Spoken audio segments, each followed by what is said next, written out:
اس وقت جو دنیا کے حوادثات ہمارے سامنے ہیں، وہ حوادثات کبھی زلزلوں کی صورت میں، کبھی سیلابوں کی صورت میں، کبھی طوفان کی صورت میں، کبھی پہاڑوں سے لاوا نکلنے کی صورت میں، جو اپنے ساتھ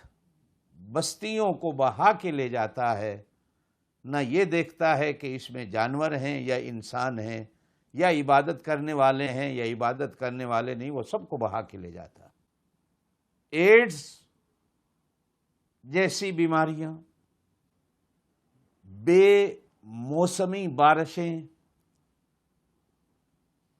پھر ان بارشوں میں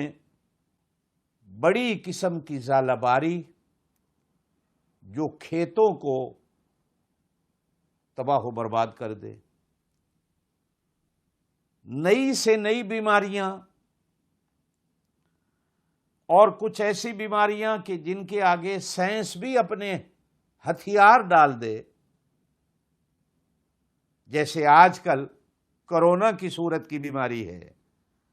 کہ جس کے آگے سائنس نے بھی ہاتھ ڈال دیا۔ ان حوادثات کو دیکھتے ہوئے کبھی آدمی تنہا بیٹھ کر بھی سوچتا ہے کہ میں اسے کیا نام دوں، یہ کیا ہے۔ کبھی ہم سے بھی لوگ پوچھتے ہیں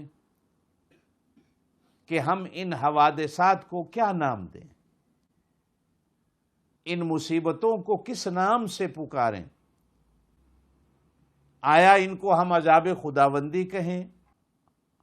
آزمائش خداوندی کہیں؟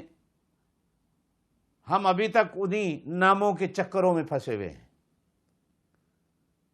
اور یہ اس امت کا، اس دور کا ہمیشہ سے معمول ہے۔ 1400 سال ہو گئے آپ صلی اللہ علیہ وسلم کی زمانہ نبوت کو، ہم آج تک حضور پاک صلی اللہ علیہ وسلم کی ذات کے بارے میں بھی کسی ایک بات پر متفق نہیں ہو سکے کہ آپ صلی اللہ علیہ وسلم انسان تھے کہ وہ کوئی اور مخلوق تھے۔ یہ المیہ ہے اس امت کا،